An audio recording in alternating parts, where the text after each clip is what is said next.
Bismillahirrahmanirrahim. Assalamualaikum warahmatullahi wabarakatuh. Alhamdulillahi wa kafa wassalatu wassalamu ala nabil mustafa wa ala alihi wa sahbihi ahli sidqi wal wafa, amma ba'd. Para pendengar Radio Insani yang sama-sama mengharapkan Allah Subhanahu wa taala, marilah pertama-tama kita panjatkan puji syukur kita kepada Allah Subhanahu wa taala karena berkat, rahmat dan juga nikmat yang Allah Subhanahu wa taala berikan kepada kita, sehingga ketika kita masih berada di dalam agama yang indah ini, yaitu agama Islam. Kemudian salawat serta salam semoga tetap tercurahkan kepada Nabi Muhammad sallallahu alaihi wasallam, karena berkat beliau lah, atas usaha beliau yang luar biasa, sehingga kita bisa mengenal agama Islam yang begitu indah ini. Wa ma arsalnaka illa rahmatan lil alamin. Tidaklah kami utus engkau wahai Muhammad kecuali sebagai rahmat bagi semesta alam.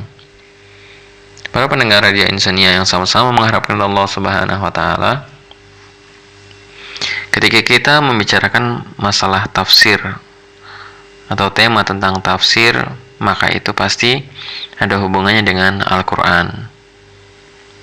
Maka sebelum kita masuk ke tafsir, alangkah lebih bagusnya kita mengenal atau menggali lebih dalam apa itu Al-Qur'an.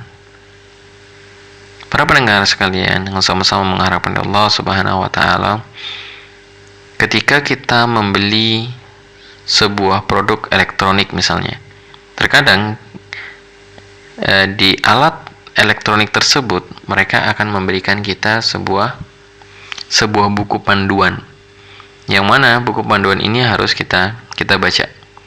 Kita baca, kemudian tidak hanya itu saja. Jadi membaca tadi sudah bagus.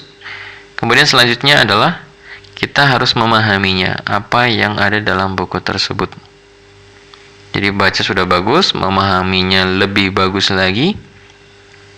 Dan yang paling bagus adalah kita juga harus mempraktekannya. Jadi apa yang dijelaskan di dalam buku tersebut harus kita praktekkan. Tujuannya biar apa? Biar tidak terjadi salah pemakaian, atau barang kalau kita misalkan baca saja, memahami saja tapi nggak dipraktekkan, ya kemungkinan barang kita akan cepat rusak atau segera aja hancur dan lain sebagainya. Jadi buku itu harus dibaca, kemudian dipahami, kemudian dipraktekkan. Sebetulnya dalam kehidupan kita sehari-hari, buku panduan tersebut adalah yang Allah Subhanahu wa taala turunkan kepada kita, yaitu Al-Qur'an. Jadi Al-Qur'an ini yang kita setiap hari bacanya, dalam sholat kita membacanya juga, maka selayaknya kita sebagai seorang hamba adalah membacanya. Membacanya sudah bagus, maka step selanjutnya adalah kita usahakan untuk memahaminya. Apa sih yang diajarkan dalam Al-Quran, ajaran dan lain sebagainya. Jadi tadi kita sudah ketahui bahwasanya membacanya sudah bagus, kemudian yang tahap selanjutnya yang lebih bagus lagi adalah kita memahami apa yang ada dalam Al-Quran. Dan sebetulnya masih belum cukup dua itu saja, tapi harus ditambah lagi, yaitu kita perlu yang namanya mengamalkan apa yang ada di dalam buku tersebut, Al-Quran tersebut. Sehingga apa? Dengan kita membaca, dengan kita memahami, dan juga yang paling penting lagi adalah kita mengamalkan apa yang ada dalam Al-Quran tersebut, sehingga insya Allah akan menghindarkan kita dari azabnya Allah Subhanahu wa ta'ala. Jadi selayaknya Al-Quran yang kita pegang ini, yang kita baca setiap hari ini adalah kita baca, kemudian kita memahaminya, kemudian kita mengamalkan apa yang ada di dalam Al-Quran tersebut. Para pendengar Radio Insani yang sama-sama mengharapkan Allah Subhanahu wa taala, Al-Quran ini diambil dari kata qara'a yaqra'u qira'atan wa qur'anan, yang artinya adalah sebuah bacaan. Jadi dibaca sesuatu yang dibaca. Adapun secara istilah, Al-Quran adalah kalamullahul munazzal ala nabiyyina Muhammad, biwasitati Jibril al-manqul ilaina bil mutawatir al-muta'abbad bitilawatih. Poin pertamanya adalah di sini dikatakan kalamullah. Jadi Al-Qur'an ini adalah sebuah firman Allah Subhanahu wa taala, perkataan Allah Subhanahu wa taala. Tapi sebagian manusia ada yang meragukan firman Allah Subhanahu wa taala ini. Jadi mereka mengatakan bahwasanya Al-Qur'an ini kemungkinan adalah sabda atau perkataan Nabi Muhammad SAW, atau ini adalah mungkin perkataan penyihir dan lain sebagainya, penyair dan lain sebagainya. Tapi perkataan mereka ini adalah perkataan yang batil atau perkataan yang tidak dibenarkan atau perkataan yang salah, bahkan sesat dan menyesatkan. Jadi yang perlu kita ketahui bersama bahwasanya Al-Qur'an adalah murni firman Allah Subhanahu wa taala, bukan perkataan Nabi Muhammad dan lain sebagainya. Kita ketahui bersama bahwasanya Nabi Muhammad itu luar biasa hebatnya sehingga bisa merubah bangsa Arab yang begitu keras menjadi bangsa yang luar biasa. Jadi mungkin mereka menganggap wah ini pasti adalah perkataannya susunan dari Muhammad dan lain sebagainya. Tapi sebetulnya tidaklah benar hal tersebut. Ada di dalam diri Rasulullah SAW yang kalau kita lihat sejenak saja atau sepintas aja, maka kelihatannya ini adalah sebuah aib yang tidak pantas ada dalam diri Rasulullah SAW. Tapi dari aib yang kelihatannya aib ini, kita bisa membantah orang-orang yang mengatakan bahwasanya Al-Quran ini adalah buatan Nabi Muhammad SAW. Bagaimana tidak? Nabi Muhammad ini adalah seorang nabi, tapi dia ummi. Ummi itu apa? Ummi itu adalah orang yang tidak bisa membaca dan juga tidak bisa menulis. Jadi Nabi Muhammad tuh nggak bisa baca, nggak bisa tulis. Ada sebuah kisah ketika perjanjian Hudaybiyah. Di situ ada tulisan Muhammad Rasulullah. Muhammad adalah utusan Allah. Sedangkan orang-orang kafir Quraisy tidak meyakini Muhammad sebagai utusan Allah. Maka apa yang mereka suruh? Ayo silakan dihapus ini. Saya tidak suka dengan nama ini. Tulis saja Muhammad bin Abdullah. Muhammad anaknya Abdullah. Jadi tidak mau dengan Rasulullah tadi. Maka disuruh hapus oleh Rasulullah, tapi Ali tidak mau menghapusnya. Jadi ketika itu Ali sebagai penulis perjanjiannya yang mendiktekan, yang mencatat daripada perjanjian tersebut. Setelah disuruh beberapa kali, Ali tidak mau melakukannya karena menganggap bahwa ini adalah sebuah penghinaan terhadap Rasulullah SAW. Tapi Rasulullah memaksa terus sehingga akhirnya karena Ali tidak mau juga, maka Rasulullah berkata kepada Ali, wahai Ali, tunjukkan kepada saya di mana tulisan yang ada tulisannya Muhammad Rasulullah. Muhammad adalah utusan Allah. Jadi kemudian dihapuslah nama tersebut, diganti dengan yang baru, Muhammad bin Abdullah. Ini menunjukkan bahwa Nabi Muhammad tidak bisa baca, tidak bisa tulis beneran, ya.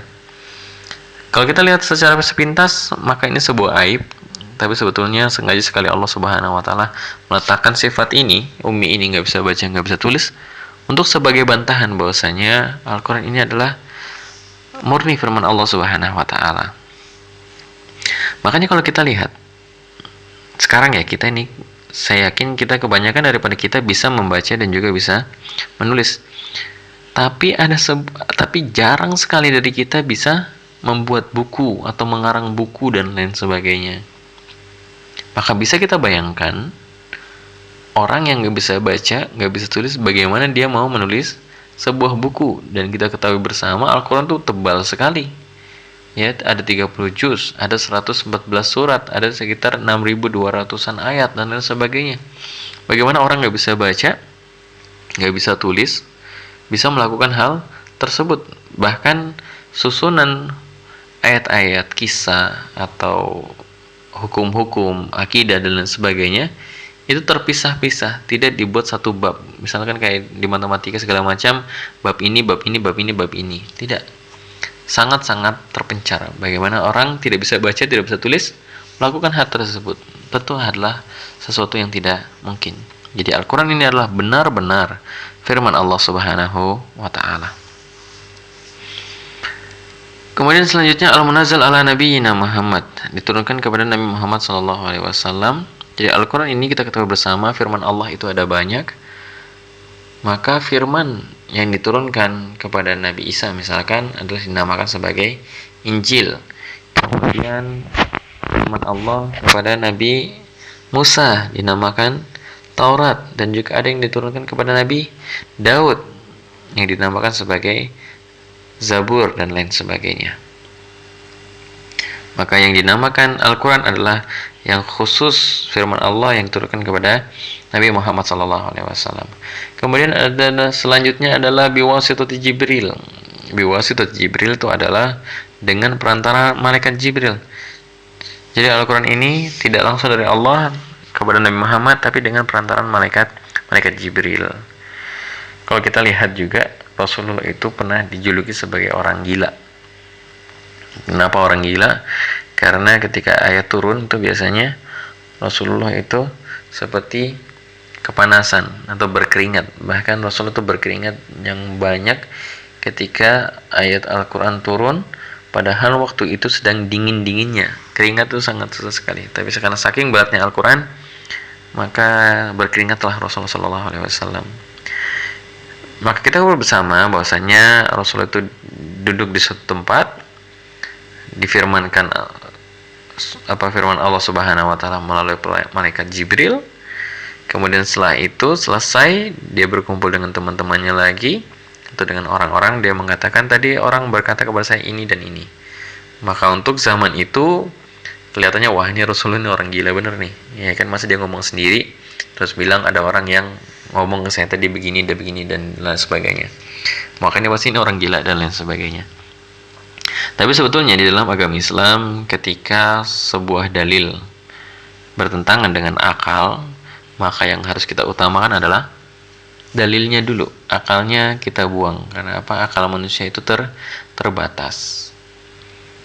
Jadi kalau kita bilang wah Rasulullah ini kayaknya gila deh karena ngomong sendiri, maka zaman sekarang kita bisa lihat banyak sekali orang gila ya di mana-mana. Dengan cara apa? Bawa HP. Bagaimana kadang-kadang kita lihat orang-orang lagi ngobrol sendiri dan lain sebagainya, tidak ada orang di sampingnya, ngobrol, ketawa dan lain sebagainya, padahal tidak ada orang di sampingnya. Ya kan? Kenapa? Kita sekarang punya fasilitas yang namanya handphone, sinyal dan lain sebagainya. Bahkan mukanya aja kita bisa lihat dengan video call sekarang. Jadi menunjukkan bahwa sekarang hal tersebut memang bisa terjadi, tapi mungkin karena orang dulu otaknya belum sampai ke sana, pikirannya belum sampai ke sana, sehingga mengatakan wah ini seperti orang gila ini dan lain sebagainya. Kemudian selanjutnya adalah al-manqul ilaina bil mutawatir. Al-Quran ini sampai kepada kita dengan jalur yang mutawatir. Mutawatir itu apa? Adalah susunan orang-orang yang membawa kabar atau sabda dan lain sebagainya. Dan itu banyak sekali, setiap lapis ada begitu banyak orang, sehingga apa? Derajat mutawatir ini adalah level tertinggi daripada periwayatan. Artinya apa? Mustahil sekali ada orang sengaja melakukan kecurangan atau pembodohan atau pembohongan terhadap ayat tersebut. Jadi saking banyaknya orang yang menyampaikan. Kemudian al-muta'abbad bitilawati, artinya adalah Al-Quran ini dibaca merupakan sebuah ibadah dan juga dibaca ketika kita sedang sholat. Jamaah sekalian yang sama-sama mengharapkan Allah Subhanahu wa taala, Al-Quran juga disebutkan oleh para ulama sebagai al-mu'jizah al-khalidah. Jadi mukjizat yang abadi. Kita ketahui bersama bahwasanya semua mukjizat yang diturunkan kepada sebelum Nabi Muhammad SAW semua sudah tidak ada sampai dengan mereka meninggal. Jadi mereka meninggal, mukjizatnya hilang. Beda dengan Al-Quran. Bayangkan Al-Quran ini abadi, bahkan Rasulullah sudah meninggal sekitar 1400 tahun yang lalu. Al-Quran tetap masih ada, yaitu mukjizat yang abadi. Para pendengar yang sama-sama mengharapkan Allah Subhanahu wa taala, saya akan sebutkan beberapa mukjizat di dalam Al-Qur'an. Yang pertama itu adalah Allah Subhanahu wa taala pernah berfirman, "Inna nahnu nazzalna dzikra wa inna lahu lahafizun." Sesungguhnya Al-Qur'an ini telah kami turunkan dan kami pula yang akan menjaga Al-Qur'an tersebut. Jadi kita sudah turunkan dan kami pula yang akan menjaganya. Jadi orang mungkin bisa mengubah Al-Quran, bisa menambahkan, mengurangi, dan lain sebagainya. Tapi pasti selalu ada orang yang bisa mengungkapkan atau menyatakan, wah ini terjadi kesalahan tulisan, kesalahan cetak, dan lain sebagainya. Saya ingat sekali ketika saya di sebuah pondok di Sukabumi, itu ada dibagikan daripada Al-Quran kepada kita secara gratis. Maka teman saya satu orang yang hafid Al-Quran, dia sudah menemukan sekitar 6 kesalahan cetak yang ada di dalam Al-Quran. Bahkan saking hebatnya, yang hilang itu atau kesalahannya itu bukan satu surat atau satu ayat, tidak, harokatnya saja. Jadi yang harusnya sukun, yang salah itu adalah fathah, maka cuma satu itu saja, yang satu sukun, yang satu fathah. Jadi yang sukun dirubah jadi fathah, maka sudah ketahuan bahwasanya ini terjadi kesalahan cetak. Ya, jadi tidak butuh 1000 orang, profesor, ahli tafsir dan sebagainya, cukup satu orang saja yang hafalannya bagus, maka sudah bisa dipastikan bahwasanya di sini ada perubahan atau tidak. Kemudian yang selanjutnya adalah Allah Subhanahu wa taala pernah berfirman, "Wa laqad yassarna al-Qur'an lidzikri fahal min mudzakir." Dan sungguh-sungguh kami telah memudahkan Al-Qur'an ini untuk diingat, maka siapa yang mau mengingatnya? Di sini Allah Subhanahu wa taala menyebutkan 4 kali di dalam surat Al-Qamar. Bahkan saking menyatakan bahwasanya Al-Qur'an ini mudahnya luar biasa dihafal, di sini Allah Subhanahu wa taala menambahkan 2 kata penguat, yaitu lam sama laqad. Artinya adalah sungguh-sungguh Quran ini sangat mudah dihafal. Maka kalau kita pikirkan dengan akal kita yang pendek, maka bagaimana bisa dihafal? Ya, Al-Quran ini bukan bahasa, misalkan kita seorang orang Indonesia, Al-Quran ini bukan bahasa Indonesia. Gimana kita mau menghafalnya dan lain sebagainya? Ada harokat dan lain sebagainya, bacanya susah dan lain sebagainya. Kalau kita pikir, wah ini nggak mungkin bisa dihafal. Tapi ternyata sudah ada jutaan manusia, bayangkan, jutaan manusia sudah menghafal Al-Quran tersebut. Bayangkan, jutaan manusia, dan kebanyakan dari mereka tidak mengerti apa yang ada di dalam Al-Quran tersebut, tapi bisa dihafal. Ini menunjukkan mukjizat Allah adalah sesuatu yang benar. Jadi bahkan kita lihat buku-buku mungkin yang kecil-kecil lah, buklet untuk segala macam, buku yang kecil, suruh ada orang hafal, jarang ada yang mau hafal atau jarang yang bisa menghafal. Kalau mungkin ada pun 1, 2, 3, tidak jutaan seperti Al-Quran. Jadi menunjukkan bahwasanya benar-benar Al-Quran ini adalah sebuah mukjizat Allah Ta'ala. Kemudian setelah kita mengetahui tentang mukjizat Al-Quran, maka kita akan menyebutkan juga apa fadilah daripada Al-Quran, keutamaan pastilah di dalam Al-Quran. Salah satu keutamaan yang menarik sekali dari Al-Quran adalah disebutkan dalam sebuah hadis, "Iqra'ul Qur'an fa innahu ya'ti yaumal qiyamah syafi'an li ashabi." Bacalah oleh kalian Al-Quran, sesungguhnya dia akan datang pada hari kiamat sebagai pemberi syafaat kepada orang yang mahir di dalamnya, kepada sahabat-sahabat Al-Quran. Jadi kita ketahui bersama bahwasanya ketika kita meninggal, kita dibangkitkan oleh Allah Subhanahu wa taala, kita akan dikumpulkan di sebuah tempat yang namanya padang mahsyar. Padang mahsyar itu sangat dahsyat sekali. Orang akan panik semua. Tidak ada yang berpakaian, tapi tidak ada yang memperhatikan aurat lainnya karena semua panik. Semua sibuk dengan urusan masing-masing. Karena paniknya ini pasti kita akan mendatangi orang yang ada di dekat kita atau orang terdekat kita dan lain sebagainya. Tapi apa yang terjadi dengan mereka? Mereka akan menjauh dari kita. Mereka akan bahkan kabur dari kita. Mungkin mereka tidak akan menawarkan dengan senyuman, datang dengan senyuman dan sebagainya, tidak. Semua cinta-cinta yang ada di dunia ini hilang semua karena saking takutnya. Bahkan dikatakan dalam ayat, yauma yafirul mar'u min akhi. Pada hari itu seseorang itu akan kabur dari saudaranya, wa ummihi wa abi, ibunya, bapaknya, wa sahibatihi wa bani, istrinya juga, anaknya, semua akan kabur. Bukan mengatakan tidak terima kasih, saya nggak bisa bantu, atau senyum saja dan lain sebagainya. Tidak, mereka levelnya sampai kabur. Artinya mereka sudah ketakutan luar biasa. Jadi ketika seseorang atau manusia tidak ada yang memperhatikannya, tidak ada yang mempedulinya, tidak ada yang membantunya, Maka orang-orang yang ahli Al-Quran, maka Al-Quran ini akan datang kepada mereka dan memberikan syafaat kepada mereka. Kemudian, jamaah sekalian yang sama-sama rahmatullah subhanahu wa ta'ala, perlu kita ketahui bersama, segala hal, segala sesuatu yang ada hubungannya dengan Al-Quran, maka sesuatu tersebut atau zaman tersebut atau tempat tersebut atau orang tersebut akan menjadi orang yang paling luar biasa. Makanya kita ketahui bersama, malaikat yang membawa Al-Quran itu adalah malaikat Jibril, dan dia adalah malaikat yang terbaik. Karena apa? Karena dia yang membawa Al-Quran. Kemudian kita ketahui bersama, Nabi Muhammad diturunkan kepadanya Al-Quran. Maka apa yang terjadi dengan Nabi Muhammad? Nabi Muhammad menjadi nabi yang paling baik dari semua nabi, paling hebat dari semua nabi-nabi. Kemudian kita ketahui bersama juga bahwasanya Al-Quran ini diturunkan kepada umatnya Nabi Muhammad, yaitu kita. Maka apa yang terjadi? Kita jadi umat yang paling baik. Disebutkan dalam sebuah ayat, kuntum khairu ummatin ukhrijat linnas, kalian adalah sebaik-baik manusia, sebaik-baik umat yang dikeluarkan kepada manusia sekalian. Karena apa? Karena turun Al-Quran kepada kita. Kemudian kita ketahui juga bahwasanya dalam setahun itu ada 12 bulan, dan bulan yang paling bagus adalah bulan Ramadan. Kenapa bulan Ramadan paling bagus? Karena bulan Ramadan diturunkan Al-Quran di dalamnya. Inna anzalnahu fi lailatul qadar. Sesungguhnya kami telah menurunkan Al-Quran ini pada malam Lailatul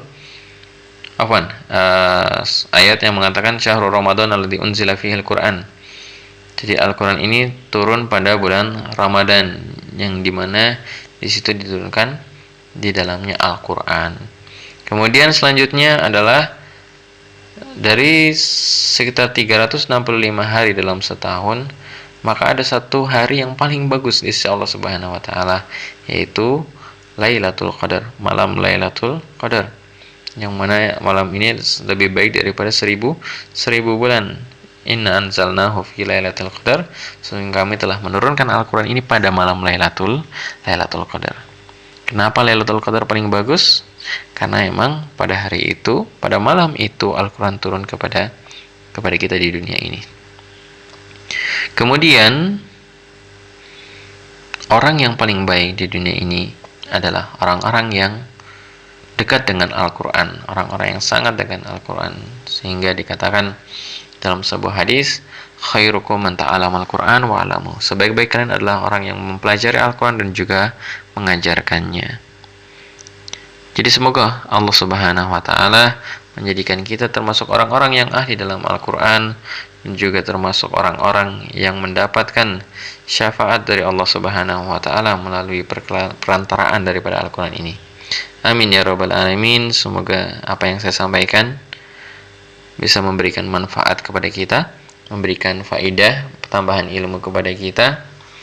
Dan selalu kita berharap kepada Allah Subhanahu wa taala, semoga Allah mewafatkan kita dalam keadaan husnul khatimah.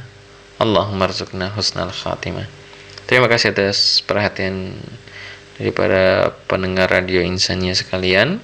Bila ada kata-kata yang salah, maka itu dari kebodohan saya pribadi, dan bila ada kebenaran, maka itu dari sisi Allah Subhanahu wa taala.